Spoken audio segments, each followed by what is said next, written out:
पिछले दिनों मथुरा जिले में अत्यधिक हुई बारिश के कारण किसानों की सभी तरह की फसलें, जनजीवन अस्त व्यस्त हुआ है।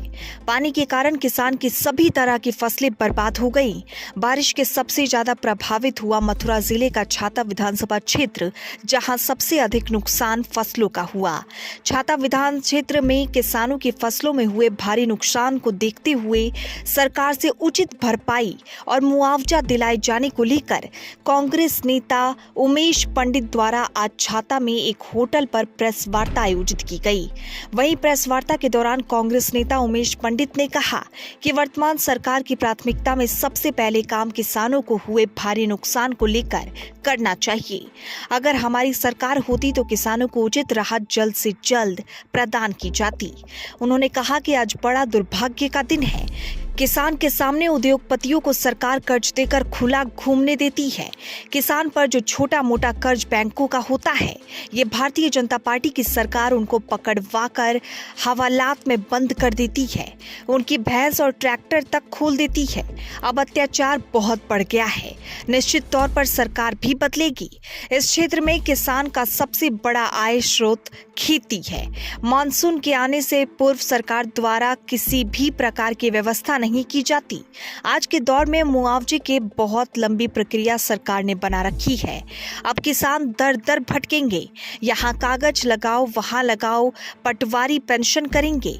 यहाँ के स्थानीय कैबिनेट मंत्री भी अपने स्तर से किसान को हुए नुकसान का मुआवजा दिलाने के में लगे हुए हैं, लेकिन इन अधिकारियों और कर्मचारियों को टाइट कर व्यवस्था में लाने की जरूरत है, जिससे किसानों को हुए नुकसान के मुआवजे की घोषणा जल्द हो सके। फसल के हिसाब से किसान की भरपाई की जाए, जिससे किसान मरने और आत्महत्या करने पर मजबूर ना हो। तहसील छाता, जनपद मथुरा से चौधरी भगत सिंह की रिपोर्ट।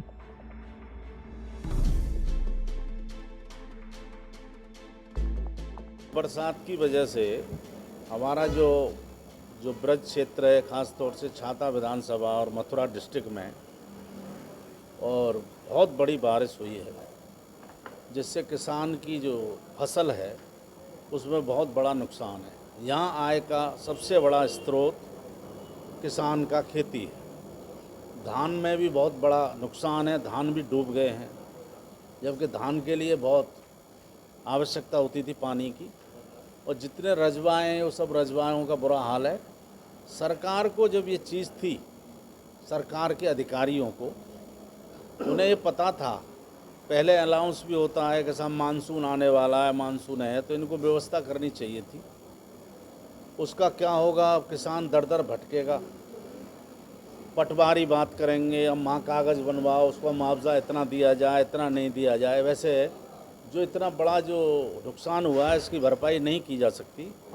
छाता क्षेत्र में बहुत बड़ा नुकसान है, पूरे छाता क्षेत्र में। और लेकिन जो मुआवजा भी मिलेगा, यहाँ भी स्थानीय प्रतिनिधि हैं, मंत्री जी हैं, लक्ष्मी नारायण जी भी हैं, वो भी अपने स्तर से कह ही रहे होंगे, लेकिन इन अधिकारियों को, कर्मचारियों को थोड़ा टाइट और व्यवस्था में लाने की आवश्यकता है, जिससे लोगों का जो मुआवजा है, एक तो जल्दी उसकी घोषणा करें, और उसको ये 10-5 हज़ार से काम नहीं चलेगा।